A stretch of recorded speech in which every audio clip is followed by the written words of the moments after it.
Hola, ¿qué tal? Muy buenas tardes. Mi nombre es David Medina Sánchez. Soy estudiante del Tecnológico Universitario de Aguascalientes. Actualmente estoy cursando el quinto cuatrimestre de la carrera Administración de Empresas. El día de hoy hablaremos de las sociedades mercantiles, su concepto y clasificación. Pero, ¿qué es una sociedad mercantil? La sociedad mercantil es la personalidad jurídica que se crea para iniciar una actividad económica con ánimos de lucro. En este sentido, uno o más individuos se agrupan según la relación mercantil, convirtiéndose de esta manera en socios para desempeñar una actividad económica de explotación con la meta final de conseguir un beneficio. El principal motivo para construir una sociedad mercantil es crear una relación entre los socios a partir de la cual cada uno pueda aportar los recursos según su capacidad, así como las competencias, conocimientos y el saber hacer de cada uno de ellos. ¿Cuáles son las características principales de esta sociedad? Posee una personalidad jurídica propia, diferente a la de los socios que la componen. En consecuencia, su actividad está sujeta a derechos y obligaciones con la administración. Dispone de una sede central de negocios, denominada domicilio fiscal. Este es el lugar respecto al cual se deben responder las obligaciones tributarias.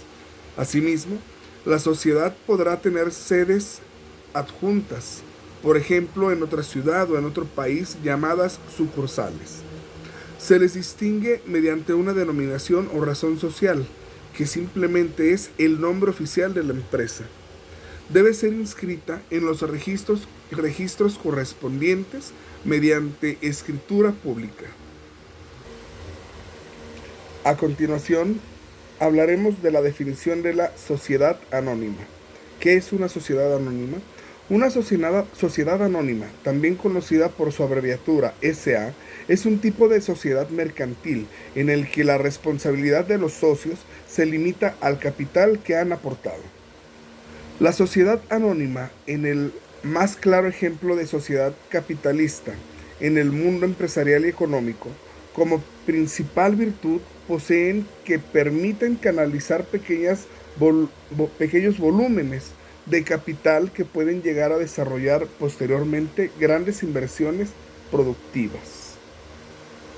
Las principales características de la sociedad anónima es que este tipo de sociedad mercantil posee acciones que pueden vender libremente en los mercados, es decir, tienen la denominación de socio transferible.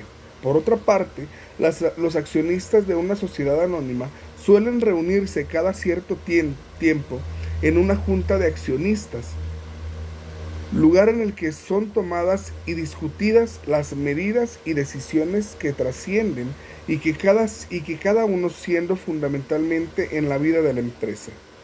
No obstante, la sociedad no suele estar directamente relacionada con el devenir de la compañía de la que son copropietarios.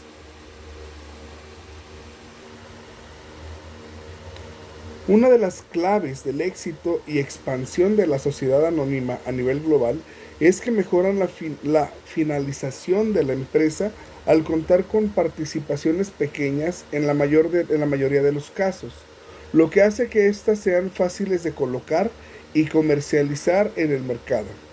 Alternativamente, en este tipo de sociedades no existe un número máximo de socios y tampoco un capital máximo, por lo que su posibilidad de crecimiento es considerable. ¿Cómo se constituye una sociedad? Para constituir una sociedad es imprescindible figurar en escritura pública. Este es un documento público que se realiza ante un notario, también público, en el cual se muestra la capacidad jurídica y la fecha en la que se realizó la constitución de la sociedad. En esta escritura deben figurar los siguientes datos. Los datos de los socios, que serían nombre, dirección, profesión, estado civil y régimen matrimonial, y el nombre de la sociedad que constituye, pero hay más pasos que se deben de realizar para constituir una empresa. A continuación se detallarán las diferentes gestiones. Solicitar una certificación negativa de la denominación social que se quiere poner a la empresa en el registro mercantil. para acreditar que el nombre que se ha elegido para denominar a la sociedad no ha sido registrado con anterioridad en otras empresas. Abrir una cuenta en una entidad bancaria con el nombre de la sociedad constituida y depositar en ella el capital social deseado para aportar por los socios, siempre cumpliendo con las cantidades mínimas antes dichas, dependiendo del tipo de sociedad que se haya constituido. Elaborar los estatutos de la sociedad y el otorgamiento de la escritura de constitución. En los estatutos se establece el objetivo social de la sociedad, las aportaciones, el domicilio, la forma de administración, etc. Satisfacer el impuesto de transmisiones patrimoniales. Una vez constituida la sociedad, este impuesto grava los actos jurídicos documentados. Y por último, hay que inscribir la escritura de constitución de la sociedad en el registro mercantil, que es la institución jurídica en la que se inscriben todos los actos que tienen relación con la sociedad. Ahora hablaremos de la administración de la sociedad. Las administraciones de sociedades se encargan de gestionar o tomar las decisiones cotidianas de una organización, ocupándose de su representación. Pueden tener la figura de persona física o jurídica. Es decir, el administrador de una sociedad puede ser un individuo o una institución. Así, éste actúa en nombre de la sociedad, principalmente en los procesos legales cotidianos, por ejemplo, firmando los contratos laborales. Los tipos de administradores de sociedades. Existen diferentes modalidades, por lo que se pueden llevar a cabo esta tarea de administración de sociedad. Por ejemplo, administrador único. Se trata de una sola persona natural o jurídica designada. Administrador solidario o mancomunado. Los administradores solidarios actúan de manera independiente a la hora de gestionar y representar a la sociedad. En cambio, los mancomunados precisan de acciones consensuadas, para que sus decisiones puedan tener validez y sean realizadas. Y por último está el Consejo de Administración, que es un grupo con al menos 3 miembros. Los requisitos para ser administrador de una sociedad. Existen ciertos requisitos, como ser persona física o jurídica. Por otro lado, no existe la necesidad de que el administrador sea accionista de la sociedad que está representando. Otro punto importante es que no es posible actuar como administrador de sociedades en caso de minoría de edad, exceptuando a menos legalmente emancipado, o de incapacitación o inhabilitación conforme a la ley. Cabe precisar además que la administración del cargo de administrador suele estar sujeto al tipo de sociedad mercantil, es decir, depende de las disposiciones que se marquen en los estatutos de cada empresa en particular. Ahora hablemos de la vigilancia de las sociedades. Para esto se designa un comisario, que es quien se encarga de la vigilancia de una sociedad. El comisario o comisarios, ya que puede ser uno o varios de conformidad con el artículo 164 de la Ley General de Sociedades Mercantiles, funge como el órgano de vigilancia de la sociedad y son los encargados de vigilar la operación social. Es un órgano independiente de la administración, ya que no forma parte del consejo y su ejercicio va en interés exclusivo de la sociedad. Su función principal como órgano de vigilancia es la de proteger a los accionistas y vigilar los actos del Consejo de Administración y de los funcionarios de la sociedad. El comisario no es un empleado de la sociedad, pues además de no estar subordinado al Consejo de Administración, expresamente está prohibido por el artículo 165, fracción segunda de la Ley General de Sociedades Mercantiles, que dicho cargo sea ocupado por empleados de la sociedad e incluso tampoco pueden ocupar dicho cargo los empleados de aquella empresa que sean accionistas de la sociedad por más de 25% y viceversa. Tampoco empleados de la empresa donde la sociedad sea socio en más de un 50%. En este tenor, la naturaleza del cargo es una prestación del servicio para fungir como órgano de vigilancia en la sociedad. Finalmente, hablaremos del concepto de la disolución de una sociedad. La disolución de sociedades es la eliminación jurídica de una empresa, por lo que acabará desapareciendo tras el cierre definitivo de su actividad.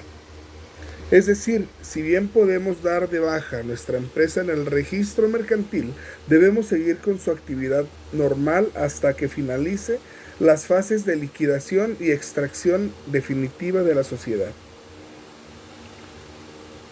En la fase de disolución, la empresa pierde su personalidad jurídica y consecuentemente se encamina hacia las dos siguientes fases, liquidación y extinción.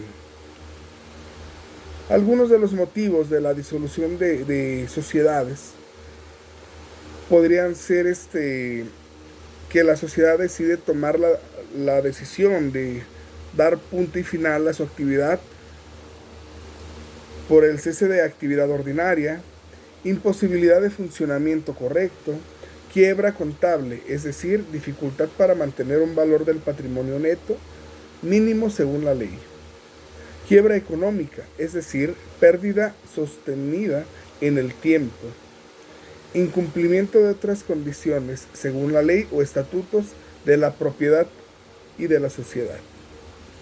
Estas son algunas de las razones por las cuales una sociedad puede verse obligada a detener su actividad y por ende dar una finalización a su trayecto empresarial. Entonces, este proceso de cierre de la empresa o cese de labores consta de 3 pasos: la disolución, la liquidación y la extinción de la sociedad. La disolución de una sociedad supone la desaparición jurídica de la misma, pero no paraliza ni pone fin a su actividad, aunque sí pasa a ser liquidatoria, por lo que una sociedad en esta situación deberá añadir la expresión en liquidación en su razón social. La liquidación. La disolución de la sociedad abre el periodo de liquidación. La sociedad disuelta conservará su personalidad jurídica mientras la liquidación se realiza. Durante este tiempo deberá añadir a su denominación la expresión de en liquidación, como ya señalamos anteriormente. Por tanto, la liquidación tiene como efecto la pérdida de la personalidad jurídica de la sociedad. Finalmente, llega la extinción de la sociedad. La extinción de una sociedad se realiza en 3 pasos: disolución, liquidación y cancelación de los asientos de la misma en el registro mercantil. A los liquidadores les corresponde otorgar escritura pública de extinción de la sociedad, conteniendo las manifestaciones sobre plazos, pagos de acreedores y cuotas satisfechas a socios. Finalmente, la escritura pública de extinción se inscribirá en el registro mercantil. En la inscripción se transcribirá el balance final de la liquidación y se hará constar la identidad de los socios y el valor de la cuota de la liquidación que hubiese correspondido a cada uno de ellos. Bueno, finalmente aquí concluimos con el tema de las sociedades mercantiles. Espero que haya sido entendible, espero que haya sido claro mi tema y quedo a su orden. Profesor, un saludo, bonita tarde, hasta luego.